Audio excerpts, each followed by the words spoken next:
خب دوام می‌کنیم بچه‌ها دوستان عزیز شکر شما می‌بینم من چند تا جمله نوشتم اینا همشون هستن درباره صفات‌های سویبی یعنی که این جمله همشون در خود دارن صفات‌های سویبی یکم جمله رو ببینیم و تحلیل می‌کنیم. خب this is my car این ماشینی من است.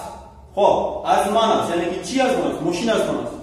This is my car این ماشینی من است. این ماشین از من است یعنی این ماشینی من است. This is my car.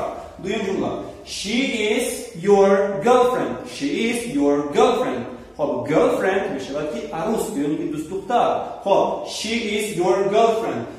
او دوست دختری تو است. او دوست دختری تو است. او معشوقه تو است.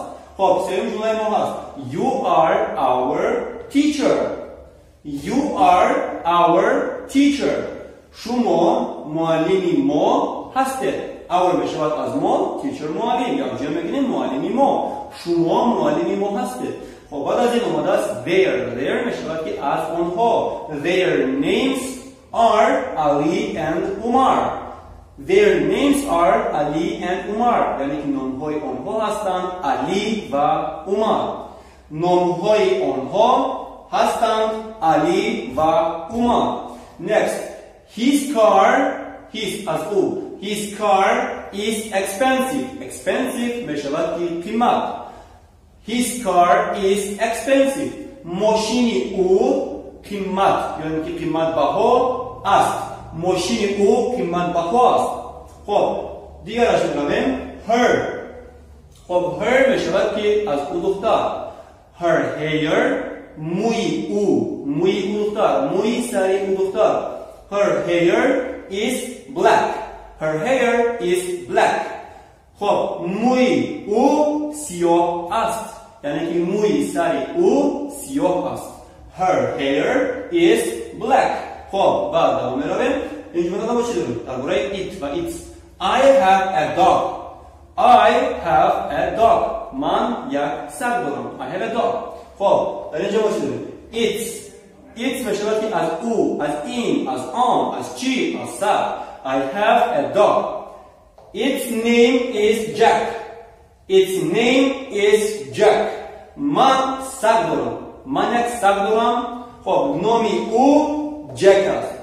I have a dog. Its name is Jack. خب دوستان چکار می‌بینید در اینجا من یک چند جمله ها نوشتم. این به مثل تست است. 7 صفات سویبی که ما گذاشتیم شما باید که وظیفه شما همین است که شما باید آنها رو در همین جایگاه خالی گذارید. یک بار شما را شناس میکنم بعدا شما خودتان آنها رو کار کنید. خب یکم I am a doctor. نامی من علی است. What is name? Name is Jack. خب what is job? I am a teacher. خب وظیفه چی است؟ من معلم هستم. Where is house?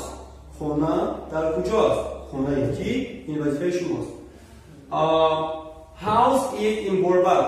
خانه در بورباد است ولی خانه کی؟ اینا باید که شما نویسید. We are pilots. ما لوتچیک هستیم. ما پیلوت هستیم. Names are John and Mark. نامها مارک و جان هستند ولی نامهای کی؟ وظیفه شما. They are students. آنها دانشجویان هستند. University is in the center. دانشگاه در مرکز است. ولی دانشگاه کی است؟ شما باید اون رو بگید. This is my cat. این گربه من است. رنگ سیاه است. رنگ کی و چی؟